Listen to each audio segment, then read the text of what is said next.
Luna, apo, tingnan mo ang mga halamang ito. Bawat isa ay may sariling katangian. Lalo na po itong mga kalamansi. Napakatatag nila.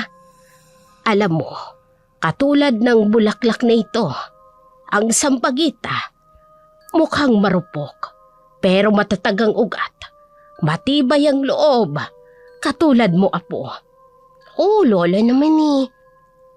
Hindi ako nagbibiro, Luna. May mga panahong darating na kailangan mong maging matatag. Tulad ng mga halamang ito, kailangan mong magkaroon ng lakas na hindi nakikita sa labas. Aling Maria! Aling Maria! Luna, pasensya na sa abala. Ano bang nangyari? Bakit parang kabado ka? Magtatanong lang sana ako kung nagawin mo lang ba dito ang anak kong si Nicole. 5 araw na kasi siyang hindi umuwi. 5 araw na po? Bakit ngayon lang po kayo nagsabi? Kasi akala ko babalik din siya. Kaya ipinagwalang bahala ako na muda. Abala pa naman ako sa mga ginagawa ko sa bukid. Nag-report ka na ba sa mga pulis? Galing na ako sa bayan, sa presinto. At anong sabi ng mga pulis? Hindi lang pala ang aming anak na si Nicole ang nawawala. May iba pa raw na mga dalagang nawawala rin. At marami na silang tala ng mga ganitong kaso. Mga dalaga po? Gaano na po karami? Hindi ko alam ang eksaktong bilang. Pero sabi ng mga pulis, tumadami na raw. Lahat sila mga talaga, katulad ni Nicole, katulad mo, Luna. Hindi na talaga maganda ang nangyayari sa atin ngayon. Kaya ikaw, apo, kahit na totomboy-tomboy ka, kailangan mo pa rin mag-ingat. Delikado ang nangyayari ngayon sa mga kababaihan. Kung hindi nyo nakita ang aming anak, ay hindi na ako magtatagal. Sakali mang may alam kayo o nabalitaan tungkol sa anak ko, pakipaabot naman sa amin agad ha. Nang hindi na mag-alala ang asawa ko, hindi na rin siya makatulog mula nang umalis ang aming anak. Ay sige, sana'y walang mangyari sa anak mo. Makauwi sana siya ng ligtas. Sada nga ho, Aling Maria. Sige ho, uuwi muna ako. Sasabihin ko lang sa asawa ko ang nangyari tapos maghahanap uli na naman ako sa anak namin. Nananalakay na naman sila. Sinong sila? Ang mga kakaibang nilalang. Nangyari na ito noon. Mukhang mauulit na naman ngayon. Ano pong ibig niyong sabihin, Lola? Ang pagkawala ng mga kababaihan ay isang misteryo. Nangyari na rin ito noon. Kung hindi lang sa tulong ng diwata na nagbigay ng mutya ng kalamansi, hindi masusugpo ang mga aswang. 1 dekada lang silang nagpahinga. Ngayon ay nagbabalik na sila. Nakakatakot naman yung sinasabi niyo. Lalo tuloy akong nag-aalala para sa kaibigan ko. Nasaan na kaya si Nicole? Ano na kayang nangyari sa kanya? Panahon na siguro para may mag-alagang muli sa mutya. Hindi ko kayo maintindihan, Lola. Ano bang ibig niyo sabihin? Kailangan mong maging matatag, lalo na sa mga pagkakataong ito. Hindi lang ang pagiging matatag, Lola. Kailangan may gawin tayo para mahanap yung kaibigan ko. Sa loob tayo, may sasabihin ako sa'yo.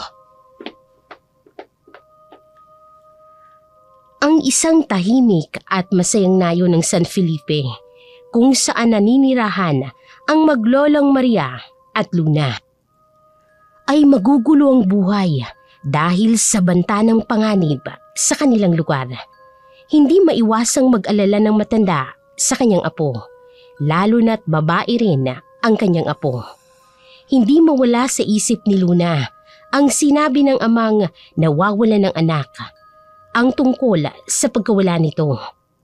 Habang nakasunod sa kanyang lola, patungo sa loob ng malaking lumang bahay, dumiretso ang maglola sa sala at dito naikwento ni Aling Maria ang sikreto ng mutya ng kalamansi. Noong unang panahon, Luna, ang ating nayon ay hindi pa kilala sa kalamansi. Ang mga puno rito'y ordinaryo lamang. Ngunit isang gabi na hindi malilimutan ng ating mga ninuno. Sa gabing yun, ang buwan ay kasing liwanag ng nayon. Isang diwata ang dumating, nakasuot ng damit na kumikinang tulad ng mga bituin. Matagal na raw niyang binabantayan ng ating nayon, kaya nakita niya kung papaano ang mga kababaihan dito ay hindi basta-basta sumusuko sa kahirapan at panganib. Lalo na raw noong panahong yun ng malaking tagutom. Ang mga ina at ang mga dalaga ng nayon ay naglalakad ng napakalayo. Tinatawid ang mga bundok at ilog para lang makahanap ng pagkain para sa kanilang pamilya.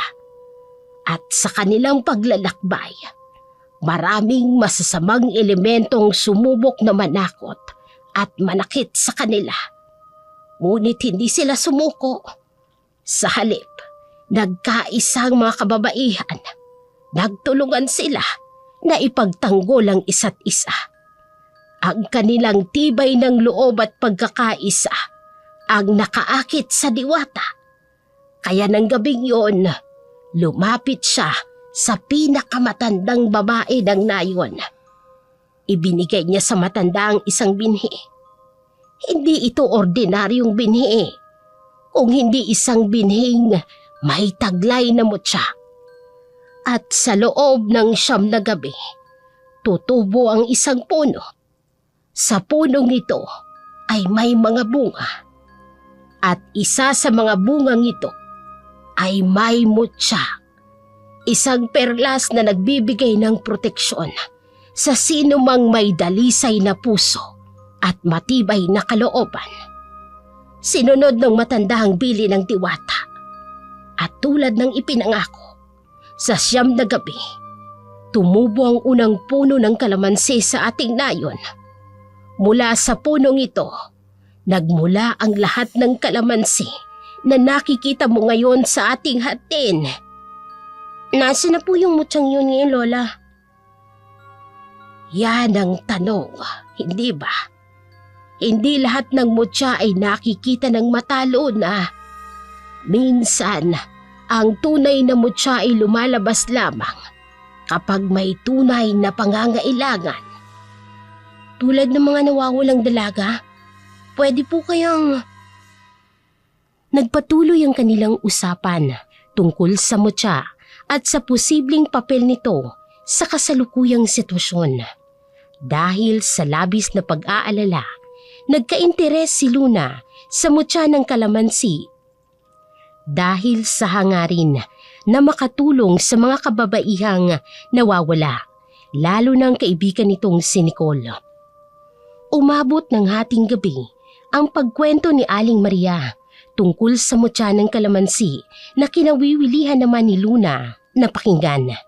Kinaumagahan, maagang pumunta sa bayan si Luna. Nagbabaka sakaling makatulong na maghanap sa kanyang kaibigan. Sa nayo naman ng San Felipe, isang dayuhan ang dumating sa kanila. Aling Maria! Magandang umaga! Magandang umaga, Kaap. Alam mo na ba ang balita sa bayan? Ang anak ni Pablo, 1 linggo na raw na nawawala. Baka naman nagtanan sila ng boyfriend niya. Galing siya sa bayan kahapon. Nag-report na sa mga pulis.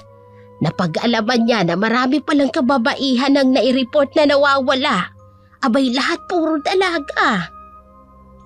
Wala pa namang pinapadalang security alert notice ang PNP. O bakit tayo maalarma? Pero eto muna, Aling Maria. May gusto akong ipakilala sa inyo si Mr. James Miller. James, this is Aling Maria. She is the former barangay captain here, our ex-kapitan. She is highly respected in the community and known for her wisdom.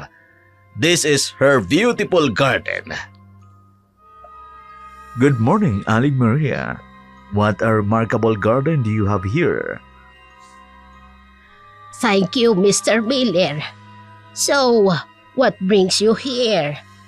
I'm researching indigenous healing plant in the region, but these calamansi trees, they're quite extraordinary. I never seen this variety before in any of my research.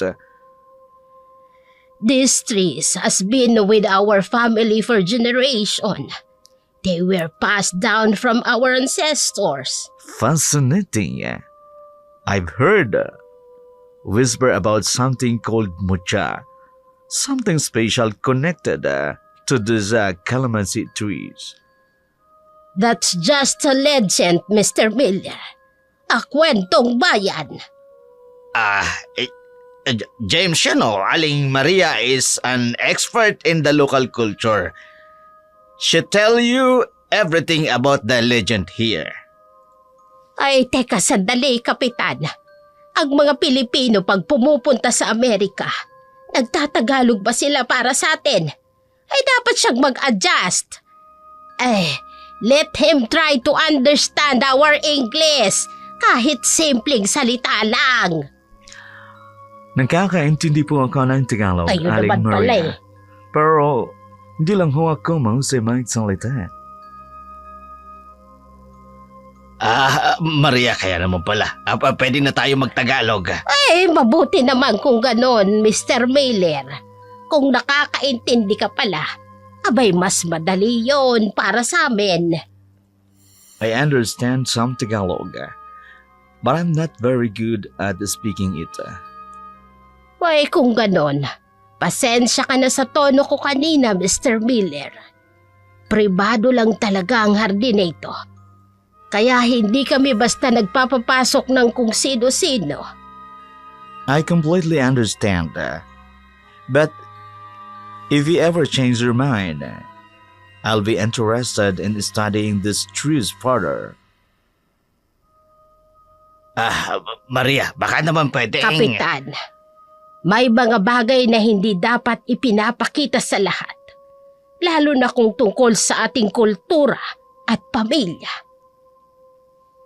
May kakaiba sa taong ito. Parang may hinahanap siya na hindi ko gusto. Umalis sina James at Kapitan. Ngunit bago tuluyang makalayo, muling lumingon si James sa Calamansi Grove.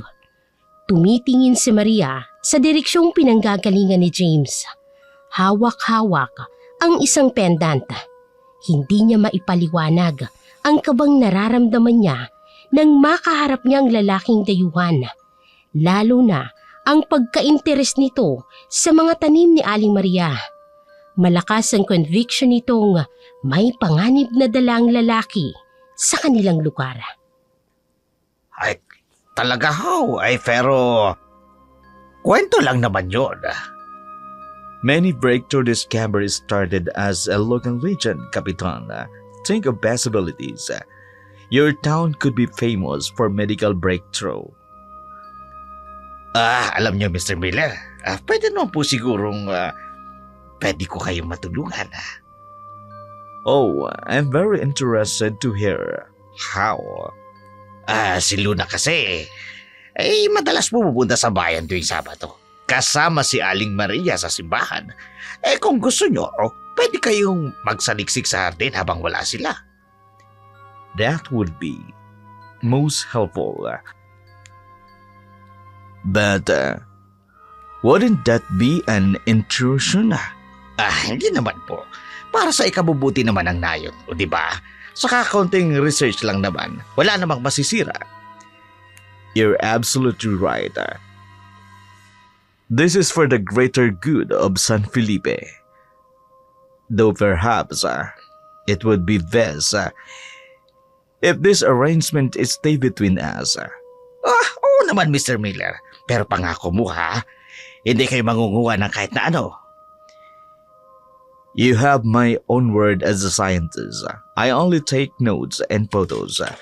Nothing's more. Tama naman siguro ito. Para sa ikabubuti ng nayon. Yes. Everything is falling into place. May sinasabi kayo? Oh, just saying how grateful I am for your help. Pwede tayong magkita sa Sabado.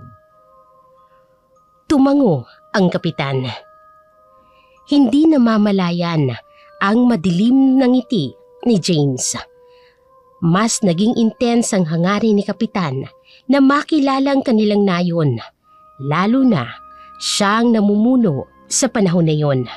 Kaya kahit alam niyang hindi papayag si Aling Maria sa layunin ng dayuhan, nagbigay pa rin ito ng assurance sa dayuhan na matutulungan siya ni Aling Maria sa research nito. Samantala, sa gitna ng masikip at maingay na palengke, si Luna may bitbit na basket ng gulay. Nang biglang may humablot sa kanyang shoulder bag. Akin yan! Yung bag ko! Magnanakaw! Halangin niyo! Hoy! May magnanakaw! Ay, doon papunta sa Skinita Gown!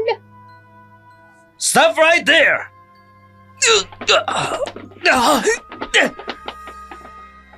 Ay, ang galing naman ng kanong to. Natalo niya yung magnanakaw. Hoy! Bumalik ka rito, magnanakaw! I believe this is belong to you. Salamat po, Mr. Please call me James Miller. Are you all right?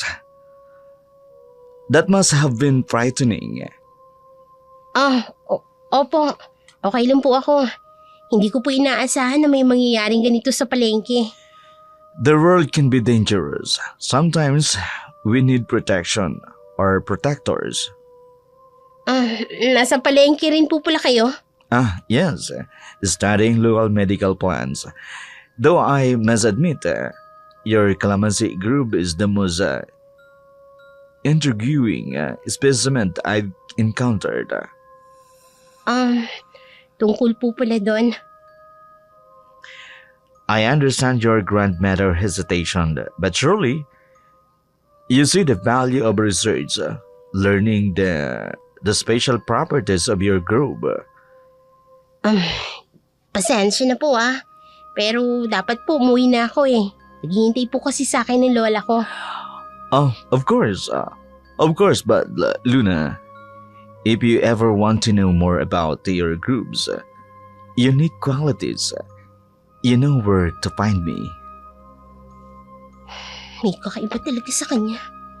Bakit parang alam niya ang tungkol sa matya?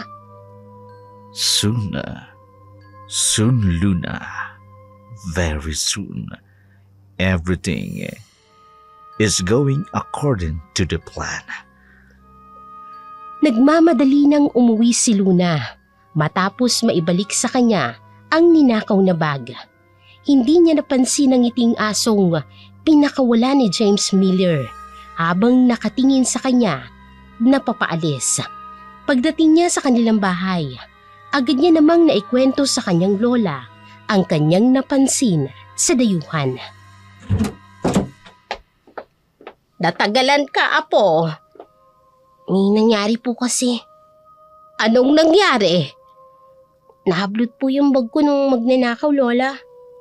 Pagkatapos, mabuti na lang, nahabol ni Mr. Miller. Kaya ayun, naibalik yung bag ko. Mabuti naman kung ganon. Siya pa talaga ang tumulong sa'yo. Pero lola, hindi ako nagtitiwala sa kanya. Kahit anong gawin niyang kabutihan, hindi ko maramdaman. Paranoia ang tawag dyan, apo. Kawala ng tiwala. Ewan ko ba, lola? Para kasing may kakaiba talaga sa dayuang si James Miller. Kasi kanina po sa palengke, bigla na lang amay ng snats. Tapos bigla pong lumitaw si James. Tinulungan niya po ako. Pero parang hindi po normal yung nangyari. Masyado ng maraming hindi normal na nangyayari, Luna. Kaya nga, lola Lalo na nang may sinabi siya tungkol sa kalamansi. Parang alam niya yung tungkol sa mutya, lola. Pareho tayo ng kutob, apo. Doon pa man, nung una ko pa lang siyang nakita, iba na ang pakiramdam ko sa kanya. Ano pong ibig niyo sabihin, Lola? Ramdam kong hindi lang pagiging researcher ang pakay niya dito sa atin. Kung interesado siya sa mutya, delikado ito para sa atin, Luna. Delikado para sa buong nayon. Bakit po? Ang mutya ng kalamansi ay nagbibigay ng proteksyon laban sa masasamang espiritu, sumpa o negatibong enerhiya. Ang may hawak ng mutya ay pinaniniwalaang hindi basta-basta natatalaban ng kulam, ng barang o ang iba pang masasamang mahika. Kung alam niya ang kwento sa mutya, malamang eto na rin ang hinahanap niya. Hindi naman talaga yung mga halamang gamot. Mahirap isiping may lahi rin siya ng aswang kahit na taga-ibang bansa siya. Paano niya malalaman ang tungkol sa mutya ng kalamansi? Kailangan po nating mahanap ang mutya, Lola, habang maaga pa, bago pa may mangyari kay Nicole at sa iba pang nawawala. Malakas ang kutob ko, Apo. May kinalaman siya sa pagkawala ng mga kadalagahan dito sa ating bayan. Kailangang may gawin ako para matulungan ng mga taga rito. Paano po natin makukuha ang mutya ng kalamansi, Lola? Hindi ito basta-basta makukuha ng kung sino man. Maliban na lang kung pahintulutan ng diwata na nangangalaga rito. Ang mutya hindi basta-basta nakukuha. Tanging may malinis na puso at mabuting hangarin ang karapat-dapat dito. Pinipili ito ng kalikasan o ng diwata at kusang ibinibigay sa taong may respeto sa kapwa at sa kalikasan. Dapat kang maging mapagkumbaba, matyaga at handang magsakripisyo. May mga pagsubok na kailangang lampasan. At kung hindi ka itinakda ng tadhana, hindi mo ito makakamit. At higit sa lahat, kailangan mo ng pananampalataya sa sarili mo, sa kalikasan at sa kapangyarihan na higit pa sa atin. Pero, paano po? Saan natin siya matatagpuan? Ang mutya ng kalamansi ay nasa loob ng kakaibang kalamansi. Mas maliwanag, mabigat, may kakaibang anyo. Madalas daw itong matatagpuan sa mga sagradong lugar, tulad ng gubat, tabi ng ilog, o sa ilalim ng malaking punong kahoy. Malamang, iniisip niya na ang mutya ay nasa ating kalamansi group, Lola. Malamang sa malamang, Apo. Anong gagawin natin ngayon, Lola? Subukan natin ang ritual, Luna. Isang ritual na ginagawa ng mga ninuno natin kapag may banta sa nayon. Pero kailangan ng isang dalisay na puso. Isang taong handang magsakripisyo para sa kapwa. Kung para makatulong sa mga nawawala, Lola, handa akong gawin ng kahit na ano. Kung gayon, maghahanda tayo ngayong gabi sa ilalim ng buwan. Sa gitna ng kalamansian, doon natin gagawin ang ritual. Para sa iyo to, Nicole. Kailangan kong sumugal. At least, may magawa man lang ako para matulungan ka. Kung ito man yung paraan para matulungan kita. Sana okay ka lang sa kinalalagyan mo. Sana buhay ka pa, Nicole. Mula sa malayo, may mga matanga nakatingin sa kanila. Si James nakatago sa likod ng puno. Malapit na. Malapit na.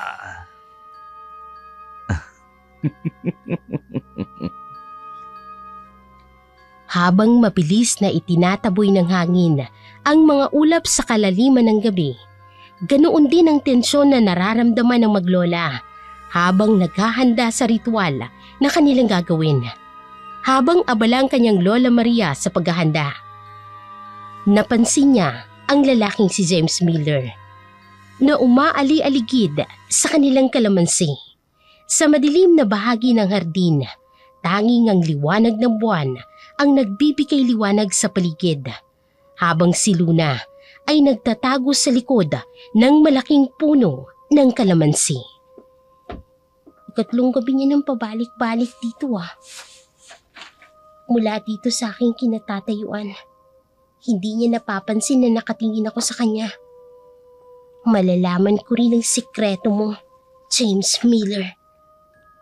Ang hindi ko lang maintindihan kung bakit tuwing sasapit ang ating gabi, doon siya pumupunta sa pinakamatandang puno ng kalamansi. Hinahaplos-haplos niya pa ang mga sanga para siyang may hinahanap. Ngayon naman, kinukuha niya ang mga dahon. Inilalagay sa isang maliit na supot. Hindi lang yun. May dala siyang aparato. Parang scanner. Sinisiyasat niya ang bawat puno. Papalapit siya dito sa punong pinagkukublian ko. May ipinupulong siya. Hindi ko lang maintindihan. Pero parang ibang wika. Teka, ngayon ko lang napansin may kakaiba sa mga mata niya kapag tinitingnan niya ang mga puno. Parang nagniningning. Hindi, parang may apoy. Teka, parang kagaya nung tuwing nagtatagpo ang mga mata namin ni Nicole noon. Ganun din ang nakikita ko. Anong kaugnayan niya kay Nicole? Bakit walang sinasabi si Nicole sa akin noon? Teka, ano yun? May kumikislap sa kamay niya. Parang bato. Parang may humihila sa bato papunta sa direksyon ng... Hindi maaari. Papunta ito sa direksyon kung saan huling nakita si Nicole. Aalis na siya.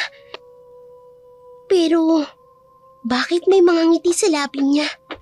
Kailangan kong sabihin kay Lola ang lahat ng ito. Sigurado na ako, may kinalaman siya sa pagkawala ng mga dalaga. At ang mutya, baka ito ang tunay niyang hinahanap. Hindi makapaniwala si Luna sa kanyang mga natuklasan. Pakiramdam niya, mapapadali ang paghahanap kung nasaan ang mga babaeng nawawala at kung ano talaga ang pakay ni Mr. Miller sa kanilang lugar.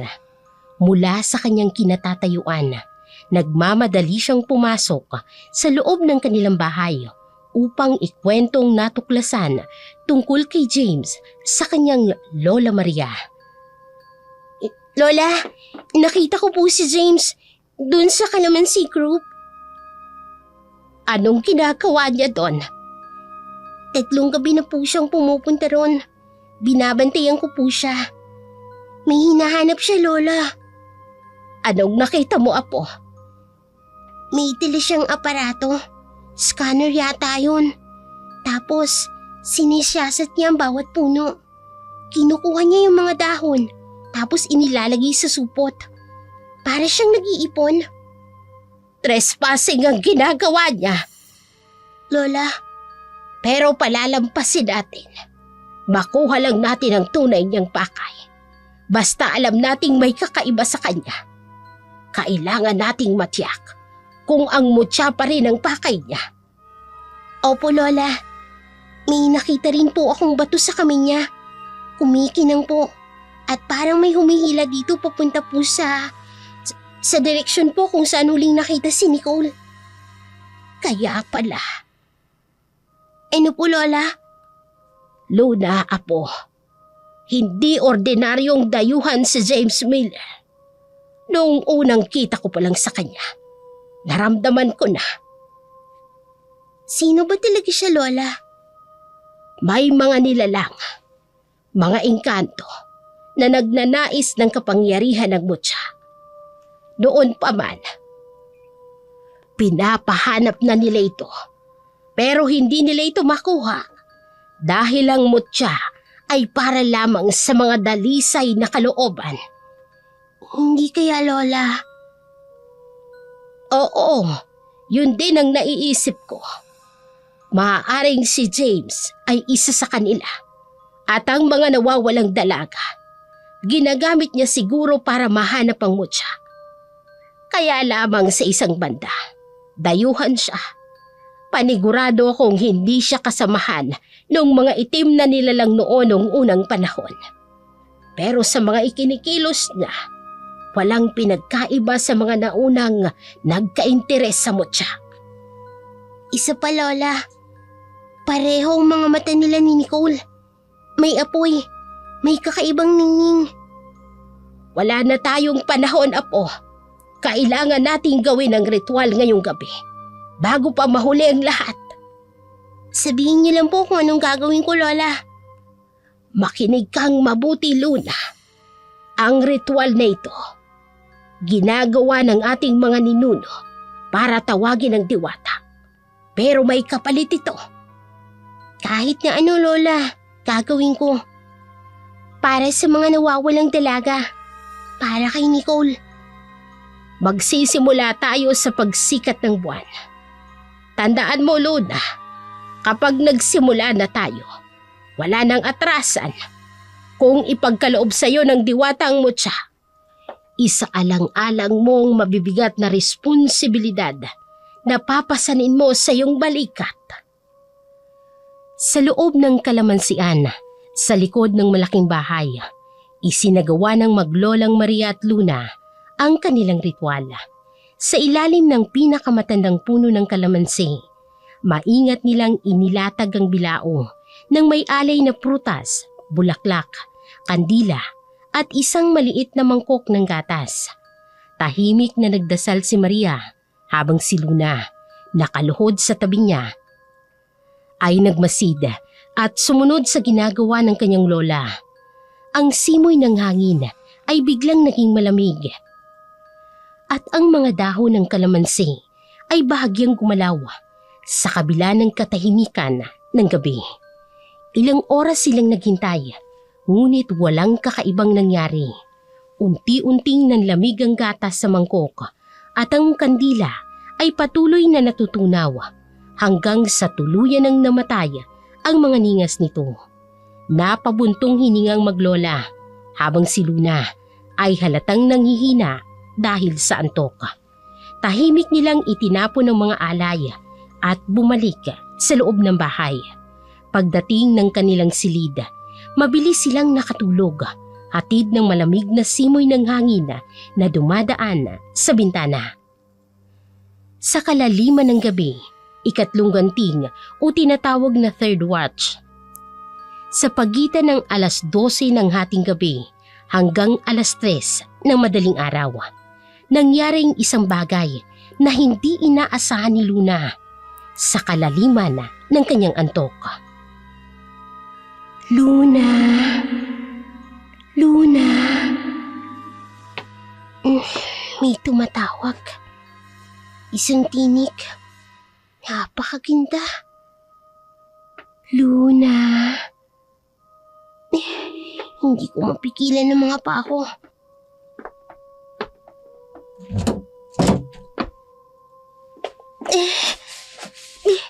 Para akong hinihila ng isang hindi nakikitang puwersa. Teka, bakit pupunta ako sa kalamansian? Hindi ko kontrolado ang aking katawan. Pero hindi naman ako natatakot. May kakaiba. May kapayapaan. Ang kalamansian. Iba ang itsura ngayong gabi. Parang bawat dahon may sariling liwanag. At doon, sa gitna, may isang punong naiiba sa lahat. Napakaliwanag. Parang binubuhay ng sarili nitong ilaw. Luna, anak ng San Felipe, narinig ko ang iyong tawag. Hindi ako makagalaw, pero ramdam kong naiintindihan niya ako. Ang ritual na ginawa ninyo ng iyong lola, pinagtibay nito ang inyong determinasyon, ang inyong pusong dalisay. Totoo ba itong nakikita ko? Isang napakagandang diwata. May hawak ng isang makintab na bagay. Halika, lumapit ka. Tingnan mo, Luna. Ito ang mutya. Nagniningning ito dahil sa'yo. Dahil sa layunin mo. Ang mutya, parang buhay. Parang may sariling tibok. Tanggapin mo ito, Luna. Ngunit tandaan mo, kasama nito ang malaking responsibilidad. Hindi magiging madali ang darating na pagsubok. Kailangan mong magpakatatag. Hindi lamang para sa iyong kaibigan, kung hindi para sa lahat ng kababaihan ng San Felipe. Ramdam ko ang kapangyarihan ng mutya. Tumadaloy sa aking mga ugat. Gamitin mo ang mutya ng karunungan, Luna.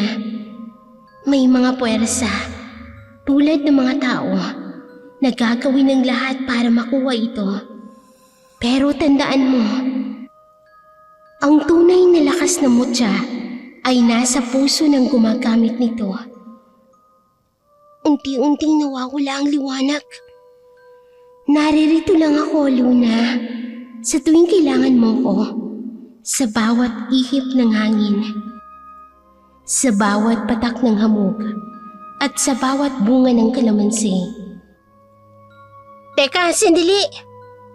Unti-unti siyang nawawala. Pangako ko sa inyo, Diwata. Pangako ko kay Nicole. Pangako ko sa San Felipe. Hindi ako susuko. Hindi ako matatakot. Hindi. Luna Apo, kising. Lola? Anong oras na po? Akala ko kung ano nang nangyari sa'yo. Bakit ka natulog sa gitna ng kalamansian natin? Lola, may nangyari kagabi.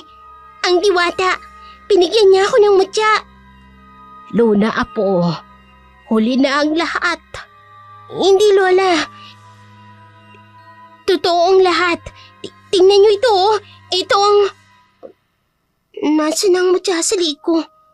Kita ko kung paano ibinigay sa akin ng Diwata ang mutya. Nananaginip ka lang, Apo. Ang totoo, nilusob tayo kagabi. Ha? Ano pong ibig niyong sabihin? May mga armadong lalaki, mga nakabonet. Wala akong nagawa. Nakataas ang mga baril nila. Hindi. Lola, hindi totoo yan. Ang mutya, nasa akin. Ibinigay sa akin ng Diwata kagabi. Kumising ka, Apo. Nananaginip ka lang. Wala na ang kalamansian natin na posibleng kinaroroonan ng mutya. Hindi po. Lola, pakinggan niyo ako. May kapangyarihan ng mutya. Sinabi sa akin ng Diwata kung paano ito gamitin laban sa mga aswang. Luna, tama na. Wala na ang pag-asa natin sa mutya. Ninakaw na nila kasama ang puno ng mga kalamansi. Nasisiguro kong nandoon ang mutya ng kalamansi. Hindi po pwede. Lahat ng puno wala na. Wasak na ang hardin natin at ang kakaibang puno ng kalamansi. Putol na. Luna, Apo, ngayon naniniwala ka na sa akin. Panaginip lang ang nangyari sa iyo. Ang pagpapakita sa iyo ng Diwata. Tama nga po kayo, Lola. Panaginip lang pala talaga ang lahat. Walang Diwata, walang mutya, wala nang ating hardin. 30 taon na akong nangangalaga sa lugar na ito, Apo. Pero ngayon, tila nawalan na ito ng buhay. Sino po kayang may gawa nun? May kutob ako. Ang dayuhan na yon ang may gawa nito. Kaya lang wala tayong katibayan na siya nga ang may gawa. Kahit pa sabihing nagpakita siya ng interes sa puno ng kalamansi. Pero wala pa rin tayong katibayan Nakabonet ang mga armadong lalaki. Kaya hindi ko rin sila nakilala. Paano nila nagawa to, Lola? Hindi man lang nila inaisip na may mga taong nagpapahalaga sa lugar na to. Sa mga katulad nila, Luna, ang mga puno ay puno lang. Hindi nila nauunawaan ang halaga ng mga ito sa ating buhay. Tama po kayo, Lola. Panaginip lang talaga ang lahat. Sige na, Apo. Pumasok ka na rin sa loob maya-maya. Maghahanda na ako ng almusal. Ang akala ko talaga, totoo ang lahat. Pero bakit habang kausap ko ang diwata, ramdam ko ang mga nangyayari? Ang lakas ng hangin, ang mga dahong nalalaglag. Tapos, panaginip lang pala ang lahat. Ha? Ano yun? May kumikislap na liwanag. Tumatama sa mata ko. Ano to? Isang kakaibang kalamansi na kumikintab? Luna! Halika na rito, Apo! Opo, Lola! Papasok na po! Mabilis na isinilid sa bulsa ni Luna ang kalamansi. Tumakbo papasok ng bahay.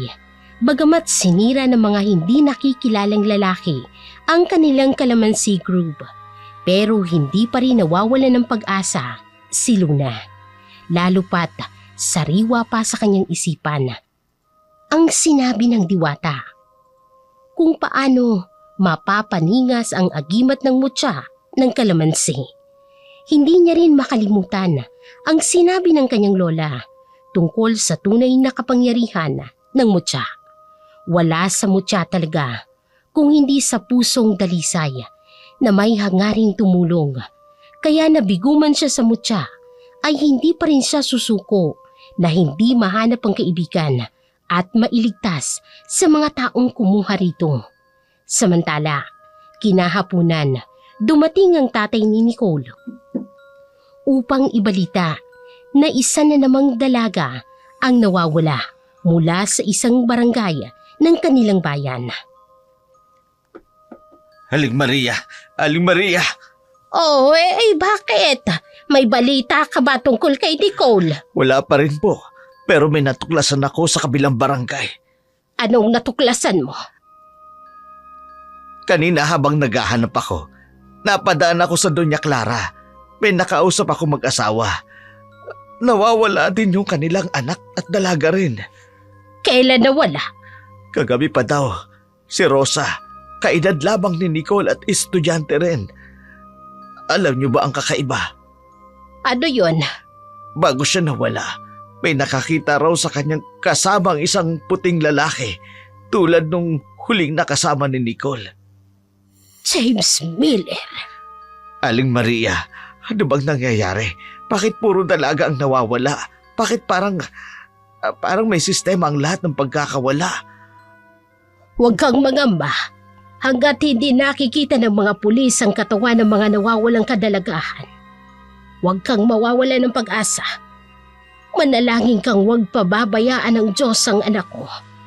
Tandaan mo, ang tao habang nabubuhay, lahat ay may pag-asa. Oo, umaasa pa rin akong buhay pa rin ang anak namin. Kahit ilang linggo na ang nakararaan, wala pa ring bakas ng anak ko. Tapos ngayon, may isa na namang pamilyang mawawala ng anak. Magtiwala ka. May mga bagay na hindi natin maintindihan, pero may puwersa ring tumutulong sa atin. Sana nga ho, Aling Maria. Hindi ko kasi alam ang gagawin ko.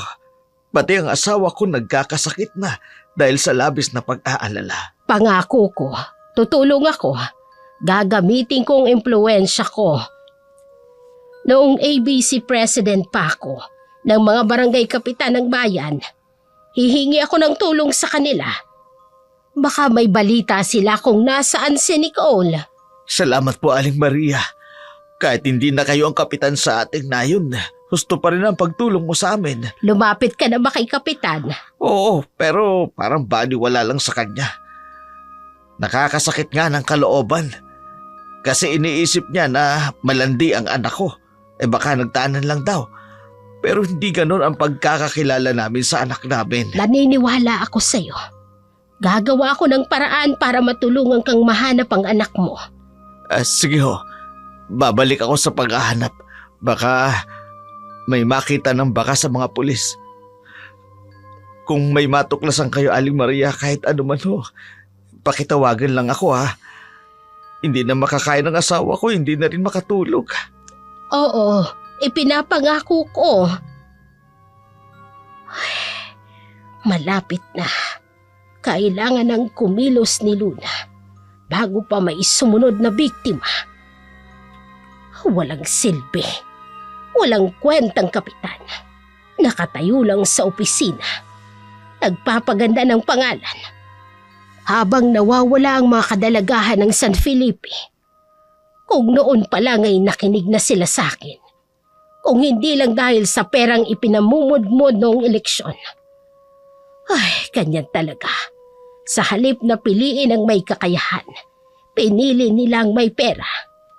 Tingnan mo ngayon, nakaupo ka lang dyan.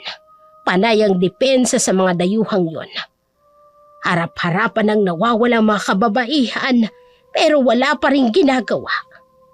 Hindi na ako maghihintay. Kung ayaw mong kumilos, ako mismo ang kikilos. Patutunayan ko sa mga tao na nagkamali sila ng desisyon. Ang akala nila'y wala akong magagawa dahil wala na ako sa posisyon. Pero ang hindi nila alam, may mga bagay akong alam na hindi nila maiintindihan. May paraan ako para mahuli ang mga kumukuha sa mga kababaihan. May paraan para mapatunayan kung sino talaga si James Miller at kung bakit siya naririto. Luna, ikaw ang pag-asa natin ngayon at ang mutya, ang kapangyarihan nito. Ito ang magbubunyag sa lahat. At ako ang magtuturo sa iyo kung paano gamitin ito ng tama. At sa mga nagbabalak ng masama sa atin ngayon, maghintay kayo. Hindi kayo makalulusot. Hindi ako titigil hanggat hindi napaparusahan ng inyong mga ginawa.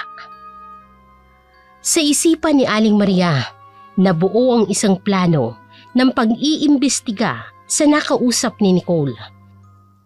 Sa mga hindi nakakakilala kay Aling Maria na ex-kapitan ng San Felipe, magaling ito sa pag-iimbestiga ng mga kaso noong siya pang nakaupo bilang kapitan ng barangay. Kaya ginamit niyang kanyang kakayahan para magsimulang magtanong para malocate kung nasaan si Nicole. Sa tabi ng basketball court, isang hapon. May binatilyong nag-iisa, si Anton. Nakaupo ito sa bench at lumapit si Aling Maria. Ikaw si Anton, hindi ba? Opo, ako nga po. Pwede ba tayong mag-usap? Aling Maria? Bakit po? Tungkol kay Nicole. Ikaw ang huling nakakita sa kanya, hindi ba? Hindi po. Hindi ko po alam. Anton, alam kong natatakot ka, pero kailangan kong malaman ang totoo. Kasama sila ni James Miller noon, hindi ba? Opo. Pero Pero ano? natatakot po akong magsalita. Bakit ka natatakot? Binagbantaan niya po kasi ang buhay ko eh. Hindi ka niya masasaktan. Iingatan kita. Sabihin mo sa akin ang nakita mo. Noon pong gabing iyon, nakita ko po sila ni Nicole sa may gubat. Anong oras yun? Mga 6:00 ng gabi po. Pauwi na sana ako galing sa basketball. Tapos, nakita ko sila. Anong ginagawa nila? May kakaiba po kay Sir James noon. Parang iba ang mga mata niya. Ibang mga mata. Papadong Parang may apoy po. Tapos, may binubulong siya kay Nicole. Hindi ko maintindihan. Parang ibang wika. at si Nicole. Anong ginagawa niya? Parang wala po sa sarili. Parang na-hypnotize. Tapos, Sabihin mo, kailangan kong malaman. may kinuha po si Sir James sa bulsa niya. Parang bato. Kumikinang po. Tapos, inilapit niya kay Nicole. Pagkatapos nun, parang nawala sa sarili si Nicole. Sumunod na lang siya kay Sir James papunta sa gubat. At hindi mo sinundan? Gusto ko po sana. Pero bigla po siyang lumingon sa akin. Nakita niya ako. Tapos sinabi niya, kung magsasalita raw ako, isusunod niya daw ang pamilya ko. Tama na. Salamat sa pagsabi sa akin. Aling Maria, patawad po. Dapat sinabi ko na ito noon pa. Hindi mo kasalanan. Pero ngayon, alam ko na kung anong dapat gawin. Po? May mga bagay na dapat mong malaman tungkol kay James Miller. Pero hindi pa ngayon. Maghintay ka lang. May magbabago sa lahat. Mag-iingat ka, Anton. Huwag kang lalabas ng gabi. At kung makita mo ulit si James, tumakbo ka. Tumakbo ka ng mabilis. At saka mo gamitin ito. Ano po ito? Pangontra sa mga taong masasama ang loob. Masasamang elemento ng mundong ito. Lalo na sa mga aswang. Kaya huwag mong iwawala yan. Tumango si Anton. Nanginginig pa rin. Habang naglalakad palayo si Aling Maria, kita ang determinasyon sa mukha nito. Sunod nitong pupuntahan ay ang pamilya ni Nicole. Nagmamadaling tinungo ni Aling Maria ang bahay ni na Nicole. Hapon noon, nakaupo si Aling Maria at ang ama ni Nicole sa sala. Pablo, may natuklasan ako. May nakakita kay Nicole kasama si James Miller. Si James Miller po. Paano? Wala naman siya rito noong nawala si Nicole. Yun ang kakaiba. May nakakita sa kanilang nag-uusap noong bagong dating pa lang siya. Aling Maria, may dapat siguro akong sabihin sa inyo. Ano yon, Pablo? Si Nicole ho kasi, kilala na pala niya si James Miller. Bago pa man ito dumating dito, nagkakilala na sila sa Messenger. Ano? Sa chat ho, sa online, naging magkaibigan daw sila habang nasa ibang bansa pa si James. Ibig sabihin, si Nicole ang dahilan kung bakit nagpunta si James Miller sa atin. Oo, yun na nga ho, pero may kutob ako na hindi lang siya ang nagbigay ng informasyon, kaya nainganyo si James Miller na pumunta rito. At ngayon mo lang ito sinabi sa akin. Hindi ko po alam na mahalaga kasi nga po nawala si Nicole bago dumating dito si James. Paano naman po namin siya pagdududahan? Gaano katagal na silang magkakilala? Mga 3 buwan na po siguro bago mawala si Nicole. Madalas silang nag-uusap sa chat. Minsan naririnig ko siyang nakikipag-video call. Hindi man lang kayo nag-alala, Pablo.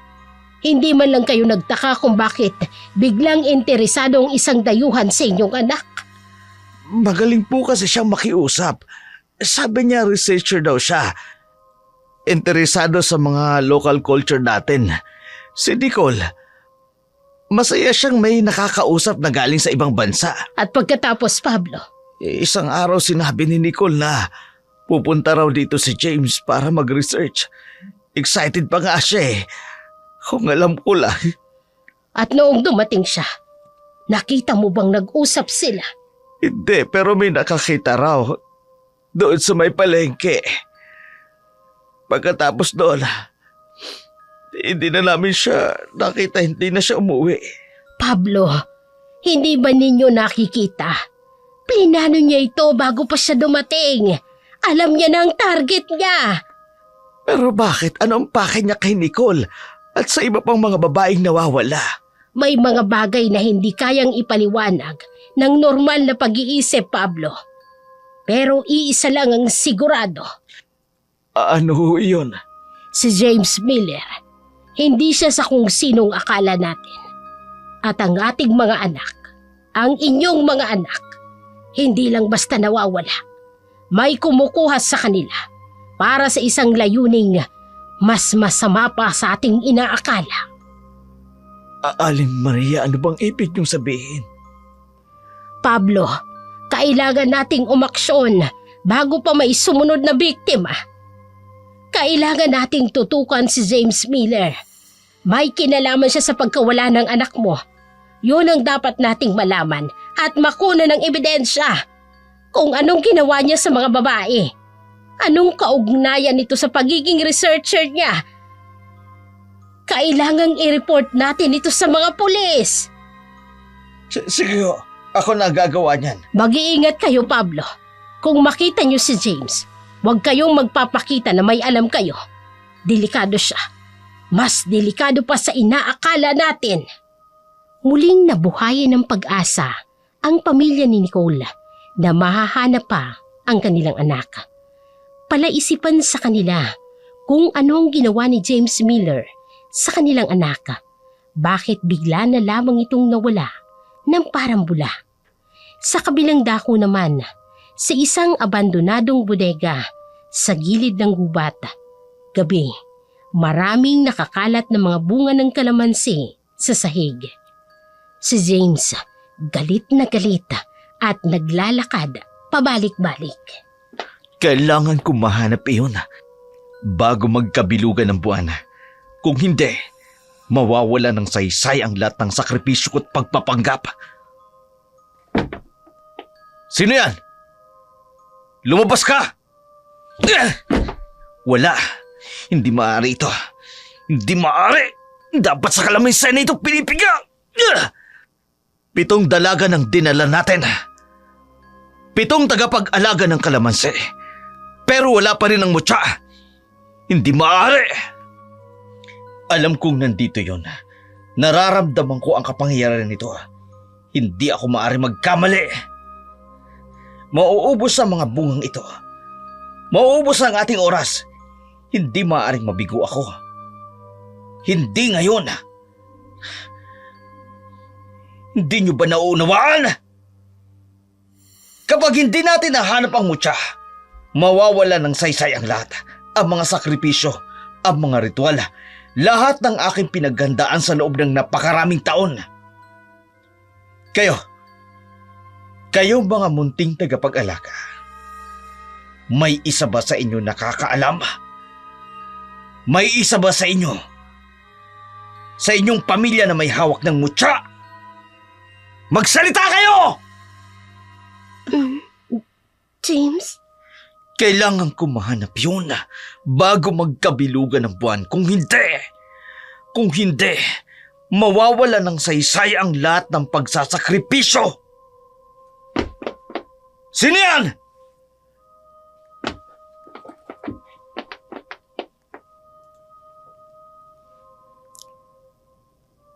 Ako lang po, Sir James. Pero, Sir, di ko po alam na ganyan kayo kagaling mag-Tagalog. Bakit? May problema ba? Wala naman po. Pero, kararating nyo lang dito sa Pilipinas. Tapos parang lumaki na kayo rito sa pagsasalita ninyo. May mga bagay na hindi mo kailangan maintindihan. Pero sir, kahit mga salitang hindi na ginagamit, alam na alam ninyo yung mga matatandang salita. May problema ka ba doon? Ha? Hindi po. Nagtataka lang po. Kung gusto mong manatiling buhay, kalimutan mo ang nakita at narinig mo rito. Naiintindihan mo ba ako? Oo po, sir. Walang makakapigil sa akin. Mahanap ko ang mutya na yun. Kahit pa kailangan kong kunin ang bawat dalaga sa San Felipe. Hindi normal to. Parang ibang nilalang. Umalis ka na! Mabilis na tumakbo palabas ang lalaki. Naiwan si James na nanggagalaiti pa rin sa galit. Wala ring kaalam-alam ang lalaki sa tunay na hangarin ng kanyang amo. Sa kabilang dako naman, muli na namang dinalaw sa panaginip si Luna ng diwatang nagkaloob sa kanya ng mutya ng kalamansi. Luna! Luna! Diwata? Kayo po ba yan? Panaginip na naman po ba ito? Ang mutya, nasa pangangalaga mo na. Hindi po. Wala po akong hawak na mutya. Panaginip lang po yung nung isang gabi. Ang kalamansi kumikintab ng masikatan ng araw. Hindi mo ba natatandaan? Ang kalamansi na nakita ko sa hardin. Yun po ba? Oo, Luna. Yun ang mutya. Kaya totoo ang lahat. Ang pagkikita natin noong gabing yun. Nang matagpo ang kanilang natutulog sa gitna ng kalamansian, sinadya kong gano'n ang mangyari para maingatan ka at ang mutya ng kalamansi. Sinadya niyo pong mangyari yun? Para pag-ingatan ng mutya. Ikaw na ang bagong tagapangalaga nito, Luna. Gamitin mo ito para ipagtanggol ang mga naaapi, para puksain ang mga alagad ng dilim. Sino po mga alagad ng dilim? Sino po, mahal na diwata? Diwata, hintay! Sino sila? Sino ang dapat kong paghandaan? Diwata! Bakit di naman ako iniwan? Hindi ko alam kung anong dapat kong gawin.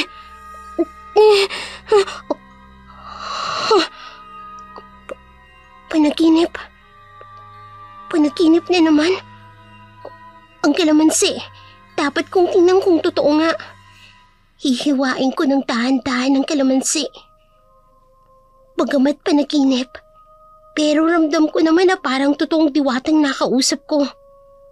Tumutugma siya sa description ni Lola tungkol sa diwatang ikinikwento niya sa akin noon.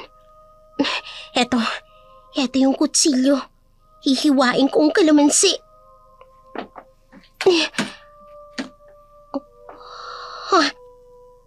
May kumikislap na asul na liwanag mula sa loob ng kalamansi. Isang pendant na kulay asul. Lumulutang at nagliliwanag. Totoo nga. Totoo nga ang lahat. Nasa akin ang mutya. Nararamdaman ko ang init nito sa aking mga palad habang hawak ko ito. Hindi na ako mag-aalinlangan. Gagamitin ko ang kapangyarihang ito para sa mga nawawalang dalaga. Para sa San Felipe. Isusuot ko ito. Maraming salamat, mahal na diwata, sa pagtitiwala. Hindi ko kayo pipikuin. Sa puntong yun, wala nang pag-aalinlangan sa puso at isip ni Luna. Alam niyang hindi siya nananaginip. Tunay na nakausap niyang diwata at nasa kanya na ang mutya ng kalamansi. Kaya lalong lumakas ang kanyang kumpiyansa na matutulungan niya ang kaibigan niyang si Nicole kung saan man ito naroroon. Sa kabilang dako naman, sa abandonadong bodega, gabi, galit na pumasok ang kapitan at hinahanap si James Miller. James! James Miller! Nasaan ka? Lumabas ka! James! Bakit ka sumisigaw, Kapitan? Ha? Paanong ganyan ka na magsalita ng Tagalog? May problema ba? Hindi. Nandito ako para sa bayad. Sinisigil ako ng mga taong binayaran ko para makuha ang puno ni Aling Maria na kalamansi. Kalahati pa lang ang naibibigay ko sa kanila. Bayad? Wala kang makukuha ang bayad sa akin. Ano? Pero ang pinangako mo! Pinangako na babayaran kita kapag nakuha ko ang hinahanap ko. Pero wala. Wala dun sa puno na yun ang hinahanap ko. Ano bang hinahanap mo sa puno ni Maria? Alam mo ba kung gaano katagal kong plinano ito? Ilang dekada ako naghintay, nagmasid, para makuha lamang yon. Teka sandali. Dekada? Pero mukha ka palang 30. May mga bagay na hindi mo naiintindihan, Kapitan. Mga bagay na mas matanda pa sa iyong ninuno. Teka sandali. Sino ka bang talaga? Anong klaseng panililang ito ginawa mo sa akin? Paniwalang-paniwala pa naman ako. Napasisikatin mo ang lugar namin sa research mo dahil ang sabi mo, makikilala kami sa ibang bansa. Malaking kasikatan ito sa akin, sa aking susunod na kandidatura. Pero lahat ng palalang yun kasinungalingan. At ngayon ipapahiya mo ko sa mga taong inutusan ko. O ano na lang sasabihin ng buong barangay kapag nalaman nilang ako ang nag-utos sa kanila na putulin ang puno ng kalamansi ni Maria.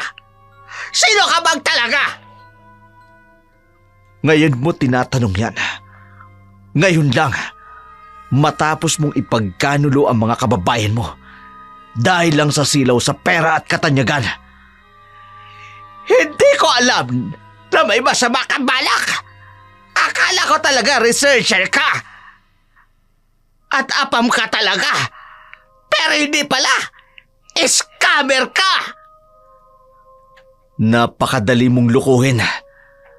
Mga taong sakim, isang pangako lang ng pera, ibebenta mo na ang pamana ng iyong nayon. Ewan ko ba kung bakit ako naniwala sa iyo? Ano ba talagang hinahanap mo sa baryo namin? Magpakilala ka kung sino ka talaga. Dahil kung hindi, ako mismo magpapakulong sa iyo. Sa akala mo ba paniniwalaan ka ng mga tao? Sa ginawa mong ito, kahiya-hiya ka sa mga tao. Isang kapitan na nagbayad ng tao para putulin ang kalamansi ng dating kapitan ng barangay na ito. Anong isasagot mo kapag tinanong ka kung anong motibo mo? Hayop ka? Demonyo ka? Bakit ngayon ko lang ito nakita? Ang kaitiman ng budhi mo! Sino kang animal ka? Gusto mong malaman kung sino talaga ako, Kapitan? Hindi maaari. Sandali. Ikaw nga. Totoo ang mga paratang. Ikaw ang dahilan ng pagkawala ng mga kababaihan. Saan mo dinala ang mga kadalagahan? Anong ginawa mo sa kanila? Nag-aalala ka na ba sa kanila ngayong, Kapitan? Ngayong huli na ang lahat? Walang hiya ka? Hindi ko alam kung bakit ako nagpaloko sa'yo. Kung bakit hindi ko pinakinggan si Maria sa mga paratang sa iyo. Si Aling Maria, alam mo ba kung bakit siya nakakaramdam ng masama tungkol sa akin? Dahil may alam siya. May alam siyang hindi mo maintindihan. Gusto mong malaman kung anong ginawa ko sa kanila, Kapitan? Gusto mo makita kung saan ko sila dinala? Oh! Ipakita mo! Para maibalita ko sa buong San Felipe kung anong klaseng halimaw ka. Nagsisisi na ako kung bakit nakinig ako sa iyo.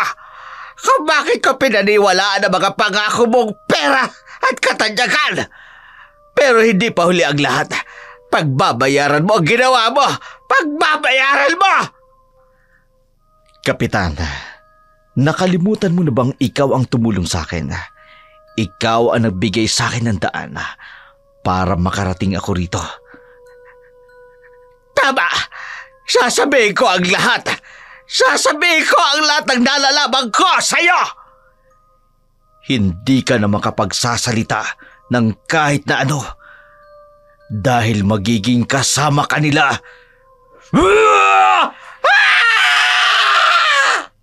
Sumigaw ang kapitan, pero walang nakarinig. Sa labas ng bodega, tahimik ang gabi. Tanging mahihinang tunog ng hangin ang umiihip ang maririnig. Tila natulala si kapitan matapos makita ang tunay na itsura ni James Miller. Natagpuan na lamang si kapitan ng kanyang mga tanod malapit sa gubat na hindi na makausap ng maayos. Samantala, nalaman na rin ni Aling Maria ang tunay na nagpabunot ng mga puno ng kalamansi niya. Kaya sinugod nito si kapitan. Sa tanggapan ng kapitan, umaga, nakaupo ito sa kanyang silya, nakatitig sa kawalan. Nang pumasok sina Aling Maria at Luna. Kapitan! Kailangan nating mag-usap! Ano yun? Anong nangyayari sa'yo? Wala. Wala. Aba, ngayon ka pa mawawala ng sasabihin. Nabalitaan ko na ikaw ang nag-utos na sirain ang aking hardin. Ikaw ang nagpaputol ng mga puno ng aking kalamansi. Ay bakit mo ginawa yon? Ha? Utos ba yun ni James Miller? Lola, parang may kakaiba sa kanya. Naturingan kang kapitan. Wala kang ginawa para protektahan ang mga kababaryo mo. Sa halip, ipinagkanulo mo pa kami. Hindi ko alam. Hindi ko alam. Ano bang galit mo sa akin at sa mga kalamansi ko? Alam mo bang pwede kitang kasuhan ng trespassing? Destruction of private property. Criminal conspiracy. Wag niyo akong... Lola, tingin niyo. Parang may nangyari masama sa kanya. Anong nakita mo? Anong ginawa niya sa'yo? Mga bata. Mga bata niya iapoy. Hindi siya tao. Nakita mo ang tunay niyang anyo. Patawad. Hindi ko alam, Maria. Hindi ko Lola, alam. tama na. Hindi niya na kaya. Tama ka, Luna. Halika na. Tignan mo ang ginawa mo sa sarili mo. Ang presyo ng kasakiman. Maria, mag-ingat ka. Hindi normal ang nilalang na yon. May natutunan na siguro siya. Pero huli na. Makikita ng buong taga-baryo kung gaano siya kasakim sa pera. Makikita rin ng mga bumoto sa kanyang pagkakamali nila. Tara na, puntahan natin ang James Miller na yan sa tinutuluyan niya bago pa maging huli ang lahat. Iniwan ng maglolang kapitan sa opisina nito sa ganoong kalagayan na hindi makausap ng matino. Hindi pa rin napansin ng ibang tanod at ng ilang opisyal ng barangay ang tunay na kalagayan ng kapitan. Pero sa maglola, malinaw sa kanila na may ginawa ang dayuhang aswang sa kapitan nila. Maya-maya pa, narating na nila ang dating tinutuluyan ni James Miller. Lola, tingnan niyo to. Walang gamit. Walang kahit ano. Huwag kang maingay, Luna. Hindi natin alam kung may nakabantay dito. Pasensya na po. Pero parang nagmamadali siyang umalis. May mga papel pa pong nagkalat sa sahig. Huwag mong hawakan ng kahit na ano. Sandali po, Lola. May litrato po sa ilalim ng mesa. Ano yan? Hindi po ako makapaniwala. Si Nicole po ito. Kasama sa James Miller. Akin na. May nakasulat po sa likod. 3 months before San Felipe. Pinagplanuhan niya ito. Lahat ng ito, pinaghandaan niya. Lola, may iba pa pong mga messages. Si Nicole po at si James. Matagal na po silang magkakilala. Kaya ganoon na lang ang tiwala sa kanya ng pamilya ni Nicole. Matagal na silang nililin lang nito. Pero Lola, bakit bigla na lang siyang umalis? Saan kaya siya pumunta? Hindi siya umalis dahil takot siya sa atin. Kung hindi may plano siya. Paano niyo po nalaman? Nararamdaman ko. May kakaiba sa hangin dito. May bakas ng... Po? Duda, hindi ka ba nilalamig? Opo, at ang mutya ko, parang mas mainit sa liig ko ngayon. Tama na, lumabas na tayo. Hindi tayo dapat na magtagal dito. Sandali lang po, Lola. Dapat natin kunin yung mga chat. Hindi. Mabuti nang makita lang natin. Delikado kung may dadalhin pa tayo. Pero Lola, ebidensya po yun. Luna, pakinggan mo ko. Si James Miller, hindi siya normal na tao. Kung may dadalhin tayo mula rito, baka may sumunod sa atin.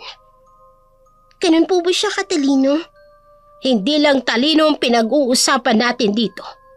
May mga bagay na hindi kayang ipaliwanag ng normal na pag-iisip. Tulad po ng mutya.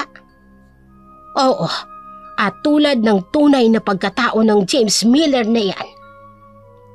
Lola, natatakot po ako. Dapat lang, Luna. Dapat lang. Pero huwag kang mag-alala. May mutya ka. At hanggat nasa iyo yan, may pag-asa tayo. Pero, nasa na kaya siya ngayon? Malapit lang yan. Naghihintay at nagmamatsyag. At tayo, kailangan na rin nating maghanda. Sa kabilang dako naman, sa loob ng sasakyan, kasama ni James Miller ang isa na namang babae na kanyang biktima at dadalhin ito sa kanyang lungga.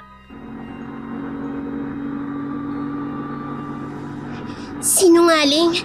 Saan mo kami dadalhin? Pinangako mo magandang buhay ang ibibigay mo sa amin. Bakit ka ba galit? Hindi pa ba sapat sa'yo ang mga pangako ko? Alam na namin ang totoo tungkol sa'yo. Alam na namin kung ano ka. At ano nga ako? Ano pa? Eh di mapagpanggap na apam. Timonyo ka. Aswang ka. Mag-iingat ka sa pananalita mo. Nasaan si Nicole? Anong ginawa mo sa kanya? May nakakita sa'yo na kasama mo siya. Bago siya nawala. Huwag kang makialam sa mga bagay na hindi mo dapat alamin.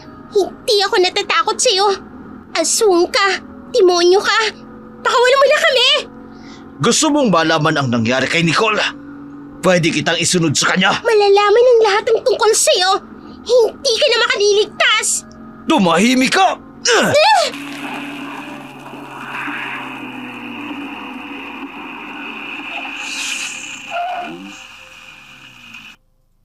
Ipakikita ko sa'yo kung ano talaga ako. Tulad ng ipinakita ko kay Nicole. Gusto mo makita ang tunay kong anyo? Eto! Hindi! Ang mga mata mo! Nag-aapoy!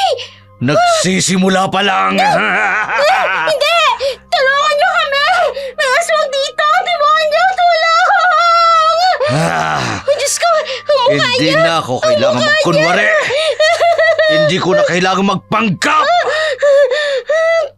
Lalo't matigas din ang aking dila sa pagsasalita ng Ingles. Ano? Huwag! Ang ngipin mo! Parang vampira! Ngayon, mauunawaan mo rin kung anong nangyari kay Nicole. Pinatay mo siya! Pinatay mo si Nicole! Mas masahol pa riyan. Kinain ko maging ang kanyang kaluluwa. Tulungan niyo kami! Kung sino wag nakaririnig, tulong! Oh, Diyos ko! Walang makatutulong sa inyo! Walang makasasagip sa inyo! Hindi! Bakit ganyan ang katawan mo? Parang...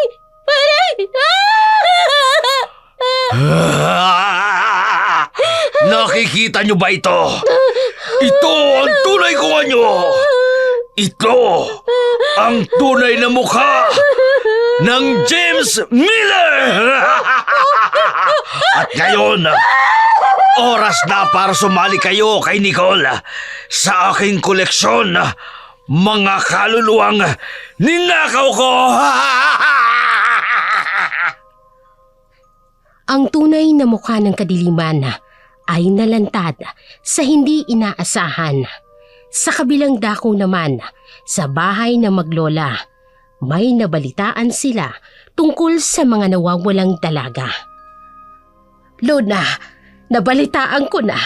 Doon dinadala ni James Miller ang mga babae. Sampu, Lola. Paano niyo po nalaman? Sa lumang bodega, sa gilid ng gubat, may mga tauhan akong sumusubaybay sa van. Hindi sila napansin. Sa bodega po? Yung dating pag-aari po ng pamilya Madrigal? Oo, doon nga. Matagal nang abandonado yon. Perpektong pagtaguan para sa isang halimaw. Si Nicole po, Lola. Sa tingin niyo, buhay pa siya? May pag-asa pa. Sinabihan ko na ang tatay ni Nicole na mag-report na sa mga pulis. Pero Lola, ano po ba talaga sa James Miller? Bakit niya ginagawa to? Hindi siya tao, Luna. Isang aswang na nagpapangkap, kumukuha ng mga babaeng may kaugnayan sa kalamansi. Dahil po sa mutya? Oo. Pinaghahanap niya ito. Kaya nga niya kinuha ang mga kababaihan. Iniisip niyang isa sa kanila ang may hawak nito. Kaya po pala kinuha niya si Nicole dahil nag-aalaga siya ng kalamansi. Pero ang hindi niya alam, nasa iyo pala ang mutya. Kaya kailangan nating kumilos bago pa may mangyaring masama. Pero paano po natin siya haharapin? Masyado ng delikado kung hahayaan natin na kumilos ang apam na yon. Hilaw na nila lang. Akala niya'y makakalusot siya sa pamayanan natin. Hindi po ba dapat hindi natin yung mga pulis? Hindi na, Luna. Ang mga pulis, hindi nila maiintindihan ang tunay na nangyayari. Hindi nila alam kung paano haharapin ang isang nilalang na katulad nun. Ano po bang klase kasing nilalang siya? Isang uri ng aswang. Mas matanda pa sa ating mga ninuno. Kaya nga napakalakas ng kanyang kapangyarihan. Kailan po tayo aalis, Lola? Ngayon na. Kailangan nating makarating doon bago lumubog ang araw. Bakit po bago lumubog ang araw? Mas malakas siya sa gabi. Doon siya kumukuha ng kapangyarihan. Kaya kailangan nating harapin siya habang maliwanag pa.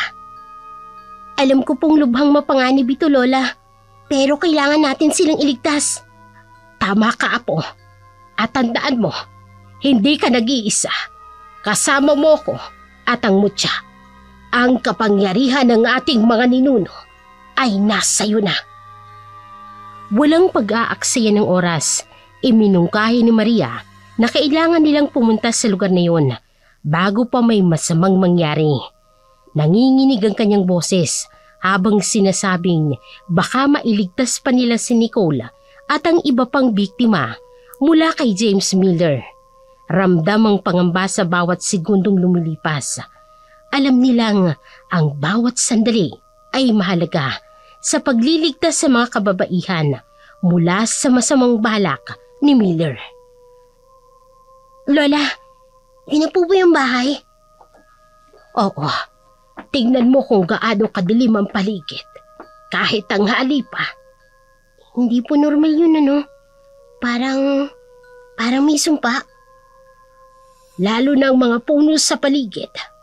Lahat ay tuyo, patay, at walang buhay. mga anino po sa mga bintana, Lola. Dahan-dahan ka lang, Luna. Maaaring may mga bitag siya. Lola, naririnig niyo po ba yun? Agalin. Parang may umiiyak po sa loob. Buhay pa sila. Pero kailangan tayong mag-ingat. Hindi ordinaryong bahay ito. Parang binabantayan tayo ng bahay mismo, Lola. Tama ka. Ang mga kagaya ni James, kayang baguhin ang lugar na tinitirhan nila. Ginagawa nilang extension ng kanilang kapangyarihan. Kaya po pala parang gumagalaw ang mga anino. Hawakan mong mabuti ang mutya. Yan lang ang magpoprotekta sa atin dito, Luna. Lola, parang may dumaan na malamig na hangin. Nararamdaman niya na tayo. Alam niyang nandito tayo. Ano pong gagawin natin, Lola? Kailangan nating pumasok. Pero tandaan mo ang orasyon na itinuro ko. Kapag sinabi kong tumakbo ka, tumakbo ka. Habang hawak ni Luna ang mutya, pumasok sila ng kanyang lola sa loob ng lumang bahay. Ang mga anino sa paligid ay para bang buhay na buhay. Gumagalaw sa mga dingding at sahig at nakatingin sa kanilang mga kilos. Ang malamig na hangin ay lumalakas, kasamang maririnig nilang mahihinang boses na hindi nila maintindihan. Kahit natatakot, malakas ang loob ni Maria. Itinaas niya ang kanyang kamay at nagdasal para tumahimik ang mga ingay sa paligid. Pero bigla na lamang nagbago ang lugar. Ang mga anino ay nagsama-sama at naging isang malaking madilim na anyo. Sa gitna ng dilim, may malalim na nakakatakot na boses ang biglang lumabas at umugong sa buong bahay. Dumating na ang bagong tagapag-alaga. Ang batang pinagkatiwalaan ng diwata. Nasaan sila? Nasaan ang mga kinuha mo? Bakit ka nagmamadali? Gusto mo bang sumama sa aking mga koleksyon? Napakagandang koleksyon. Koleksyon? Mga tao sila. Hindi mga bagay na pwede mong kunin. Hindi mo ba naisip kung bakit sila ang pinili ko? Lahat sila may koneksyon sa kalabansi. Lahat sila may kinalaman sa mutya. Hindi ka lang aswang. Isa kang sakim na halimaw na nagpapanggap na tao. Sakim? Hindi. Masugid lang. Isipin mo ilang dekada akong nagmasid at naghintay. Pinili ko ang bawat isa sa kanila nang may dahilan. Nasaan si Nicole? Anong ginawa mo sa kaibigan ko? Si Nicole ba? Ang pinakaunang nakaugnay sa akin. Napakadali niyang lukuin. Isang simpleng chat lang. Nagtiwala na siya sa akin. Kinamit mo ang kahinaan niya. Ang pangarap niyang makaalis sa kahirapan. Dapat nga lang na magpasalamat ka sa akin. Binigyan ko siya ng pangarap kahit saglit lang. Anong ginawa mo sa kanila? Bakit mo sila kinuha? Bawat isa sa kanila may bahagi ng kapangyarihan ng mutya. Kinakain ko ang kanilang kaluluwa para lumakas, para mahanap ang tunay na tagapag-alaga ng mutya. Halimaw ka! Hindi sila pagkain! Pero mas masarap pa sa pagkain ng kanilang mga kaluluwa. Lalo na si Nicola. Napakasarap ng kanyang takot. Tumigil ka! Kaya pala nararamdaman kita. Nasa iyo pala talaga ang mutya ng kalamansi. Eto ang gusto mo, hindi ba? Kaya ka pumupunta sa nayo namin. Dika-dikada akong naghahanap para dyan. At ngayon, nasa harap ko na. Hindi mo makukuha ang mutya. Ganon. Kahit kapalit ang buhay ni Nicole. Sinungaling ka. Paano ako magtitiwala sa salita ng isang halimaw? Naaamoy ko ang takot mo. Pero mas malakas ang galit. Magkasing tapang kayo ni Nicole doon. Nasaan siya? Nasaan ang kaibigan ko? Madali lang naman ang usapan natin.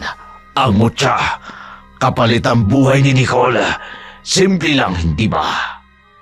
At kapag ibinigay ko, Makikita mo siyang muli. Bago kita itulad sa kanya, maging parte ng aking koleksyon. at kapag hindi, Kung ganoon, mananatili siyang parte ng aking koleksyon. Magdurusa siya habang pinanonood kitang unti-unting nawawala ng buhay. habang naglalaban ang kanilang mga salita, ang kapaligiran sa loob ng bahay ay lalong nagiging nakatatakot.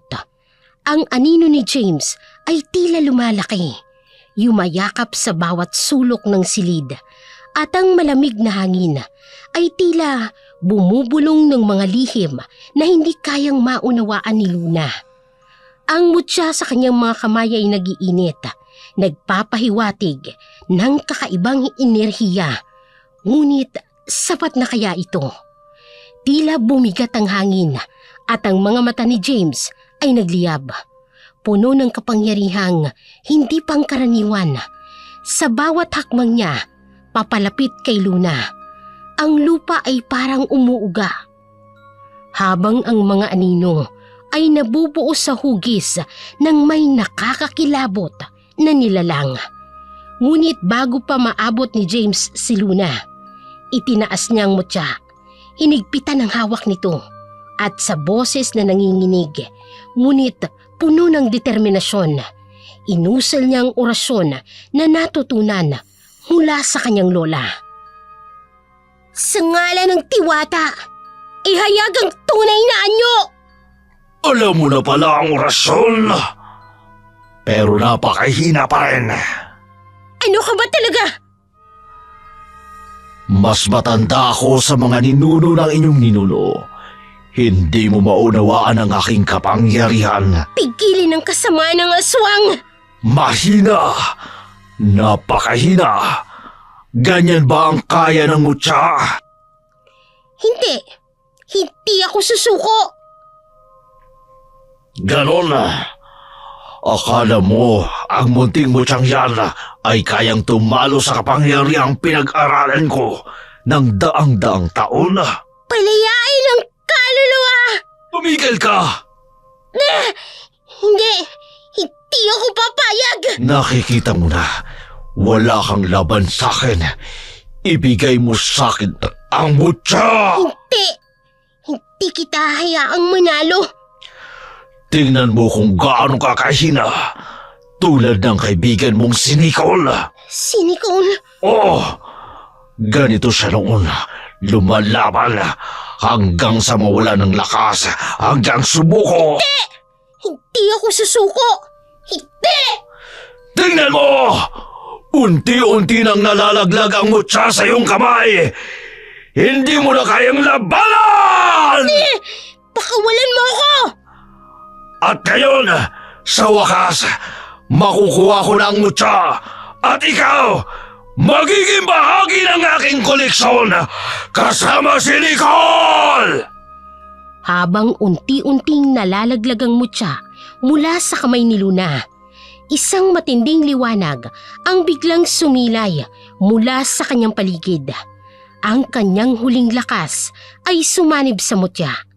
Nagbigay ng isang malakas na enerhiyang nagpagulo sa madilim na kapaligiran.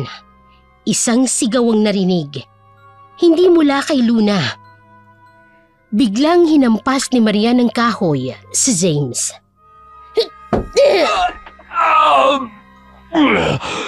Walang hiya ka, matanda ka. Pagsisisihan mong ginawa mong ito. Kakainin ko ang kaluluwa mo tulad ng ginawa ko sa mga babaeng dinala ko rito. Subukan mo. Hindi ako natatakot sa mga tulad mo. Nakita ko ng mas malalakas pa sa'yo noon. Isa ka ring mandirigma na kumalaban sa mga aswang. Sige, ipakikita ko sa iyo ang tunay kong kapangyarihan. Tingnan mo kung paano ko wawasakin ang iyong matandang katawan. Halika! Ipakita mo sa akin ang lahat ng kapangyarihan mo para makita mo kung gaano kahina ang mga tulad mo sa harap ng tunay na pananampalataya. Habang nakatutok si James kay Maria, si Luna ay dahan-dahang bumabalik sa kanyang ulirat. Mutya, pakinggan mo ko. Tulungan mo ko. Bigyan mo ko ng lakas. Mamamatay ka sa aking kamay, matanda. At pagkatapos, kukunin ko ang mutya ng iyong apo. Hindi mo mauunawaan ang tunay na kapangyarihan ng mutya. Hindi ito para sa mga sakim na tulad mo. Ang mutya ay unti-unting nagliliwanag sa liig ni Luna. Sa ngalan ng mga ninuno, sa ngalan ng tiwata, iligtas mo kami mula sa kadiliman. Bigyan mo ko ng lakas para wakasan ang kasamaan. Ang liwanag ng mutya ay lumakas ng lumakas na pumuno sa buong silid. Oh! Hindi! Hindi maaari! Paanong nangyari ito? Ang kapangyarihan ng mutya ay hindi para sa mga katulad mo. Ito ay para sa may mga dalisay na kalooban. Para sa mga handang magsakripisyo. Para sa kapwa. Hindi! Ang lakas na yan ay dapat nasa akin lang! Sa akin lang! Sa pagkakataong yun, mas lalong lumakas ang determinasyon ni Luna na tapusin ang pananamantala ni James sa mga kababaihan ng San Felipe. Lola, ako nang bahala rito. Hanapin niyo na po yung mga babae. Pakawalan niyo po sila. Hindi! Hindi kayo makakalis. Akin ang mga kaluluwa nila. Mabuti, Apo! Hawakan mo siyang mabuti sa liwanag na yan! Tigilan mo ito! Hindi mo alam ang kapangyarihan ko! Di ka na makakapanakit pa ng sino man! Nasa akin ang kapangyarihan ng mutya! Ilang dekada kong hinanap ang mutya na yan. Bilisan mo po, Lola! Hindi ko alam kung hanggang kailan ko kayang pigilin ang lakas niya! Papatayin ko kayong lahat kapag nakawala ako rito! Wala kayong lugar sa mundong ito! Ang bilog na liwanag na kumukulong kay James ay unti-unting humihina habang nauubos ang lakas ni Luna. Sa isang iglap, nabasag ang proteksyong liwanag at mabilis na tinungo ni James si Luna. Hinawakan sa liig at itinaas sa hangin. Ang dating maningning na silid ay muling napuno ng kadiliman habang ang mga anino sa dingding ay parabang sumasabay sa pagdiriwang ni James sa kanyang tagumpay. Akala mo matatalo mo ko? Mahina ka! Katulad ng ibang babaeng nandito ngayon! Mararanasan mong kahinaan ng mga katulad mo! Lola, tumakas na kayo. Dalihan niyo. Iligtas niyo ang mga babae. Hindi sila dapat manatili rito. Hindi, Apo. Hindi kita pababayaan. Hindi ko hahayaang maging katulad kanila. Papipiliin kita! Ibalik mo ang babae yan o mamamatay ka sa aking mga kamay. Wala ka ng kawala. Lola, mainig kayo. Kaya ko ito. May mutya ako. Iligtas niyo sila. Huwag niyo akong isipin. Tingnan mo ang walang silbi mong mutya ngayon. Sa ilang sagitang, idadagdag na kita sa aking koleksyon. Makakasama mo na ang mga kaibigan mo sa walang hanggan. Lalo na at lalo akong lalakas sa aking kapangyarihan. Tumakas maiiwan, Luna. Hindi ko kayang gawin yon. Sundin mo ako, Lola. Kaya ko to. Hindi ako papayag na maging biktima pa sila. Tingnan mo! Nangihina ka na! Nawawalan ka na ng buhay! Maaari kitang patay ngayon din! Pero gusto kong makita mong nabigo ka! Gusto kong makita mong bumabalik na sa akin ang mga babaeng pinakawalan mo! Di ka mananalo. Ngayon na, Lola. Talian niyo! Sa gitna ng tensyon na bumabalot sa silid, isang malakas na putok ng baril ang gumitla sa kadiliman. Ang ikalawang putok ay dumating agad. Ngunit walang epekto ang mga ito kay James Miller. Sa halip, ang mga putok ay lalong nagpagalit sa nilalang na nagpapanggap na dayuhan. Wala kayong magagawa! Hindi ako tao! Hindi ako maaaring patayin ang mga baril ninyo!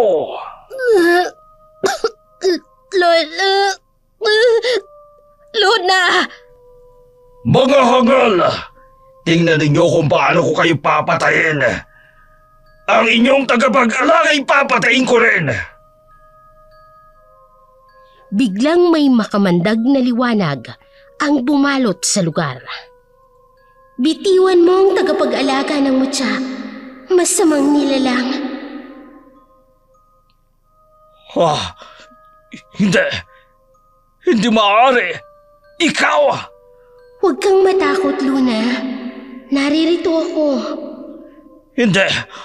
Akin ang kapangyarihang ito. Hindi mo ito mapipigilan. Luna, gamitin mo ang mutya. Ngayon na. Gamitin mo ang lahat ng natitirang lakas mo. Biglang nagliwanag ang mutya sa liig ni Luna. Ang liwanag ay kumalat sa buong silid. Tinatalaban ang bawat sulok ng kadiliman. Hindi! Ang kapangyarihan ko! Nawawala! Hindi maaari! Walang lugar ang mga katulad mo sa mundong ito. Bumalik ka sa dilim kung saan ka nagmula. Wala nang halaga ang iyong kapangyarihan sa harap ng dalisay na puso. Unti-unting nawala ang kapangyarihan ni James. Ang marahas na anyo ay naglaho. Naging isang ordinaryong lalaki na lamang. At ang mga pulis ay mabilis na tinanganan si James. Ikinapos ang mga kamay nito. Maraming salamat, Diwata. Ligtas ka po. Ang akala ko ay mawawala ka na sa akin. Mabuting tagapangalaga ng mutya. Patuloy mong pangalagaan ang kababaihan ng San Felipe. Huwag kang mawawala ng pag-asa at ng lakas ng loob. Unti-unting nawala ang Diwata. Habang dinala naman ng mga pulis si James Miller palabas ng lumang bahay, narinig pa rin ang huling sigaw nito at ang galit dahil sa pagkatalo. Nang sumunod na mga araw, natuklasan ng mga pulis ang madilim na sikreto sa likod ng pagdukot ni James Miller sa kababaihan ng San Felipe. Sa loob ng lumang bodega, natagpuan ang mga ebidensya ng kanyang mga kasamaan, mga chat message at pangakong magandang trabaho sa ibang bansa, malaking sweldo at maginhawang buhay para sa pamilya ng mga biktima. Ito ang naging pain sa kanyang bitag, ang pangarap ng mga dalagang makaahon sa hirap. Sa imbestigasyon, nalaman na si James Miller ay bahagi ng isang matagal ng sindikato ng mga aswang na nagpapanggap na dayuhan.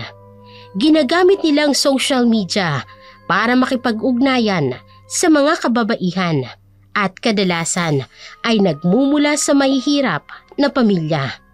Nang makuha na ang tiwala ng mga ito, ay sa kanila gagamitin ang kanilang kapangyarihan para kontrolin ang isip ng mga biktima.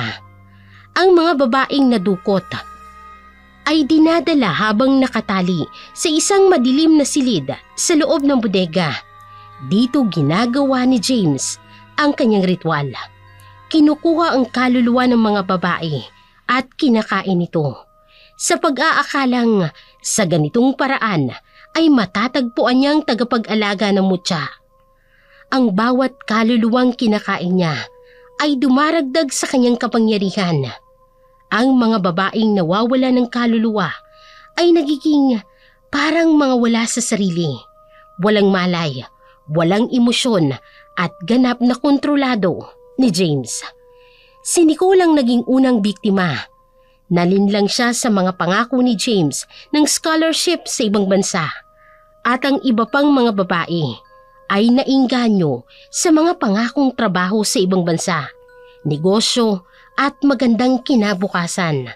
Lahat sila'y biktima ng kanilang mga pangarap na makaahon sa kahirapan. Ngunit salamat sa mutya ng kalamansi at sa lakas loob ni Luna, nabigyan ng pangalawang pagkakataon ang mga biktima. Ang mga kaluluwang kinain ni James ay bumalik sa kanilang mga katawan nang mawalan siya ng kapangyarihan. Ang mga babae ay unti-unting nakabalik sa dating kalagayan. Bagamat may mga trauma pa rin dahil sa kanilang naranasan.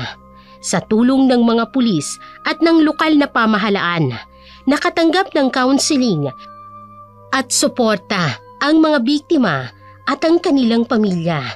Si James Miller ay nahatulan ng habang buhay na pagkakakulong at ang kanyang sindikato ay patuloy na tinutugis ng mga autoridad. Sa San Felipe, muling sumibol ang mga puno ng kalamansi sa hardin ni Aling Maria. Ang mutya ay nananatili sa pangangalaga ni Luna, na ngayon ay mas determinado pang protektahan ang kababaihan ng kanilang nayon. Hindi man nila nakikita ang diwata, ay patuloy na nagbabantay sa kanila, handang tumulong sa oras ng pangangailangan. Naging aral sa lahat ang pangyayaring ito, na sa likod ng mga pangakong ginto ay maaaring may nakatagong kasamaan. Ngunit pinatunayan din nito na ang tunay na lakas ay hindi nakasalalay sa kapangyarihang dulot ng kasamaan, kung hindi sa pusong handang magsakripisyo para sa kapwa.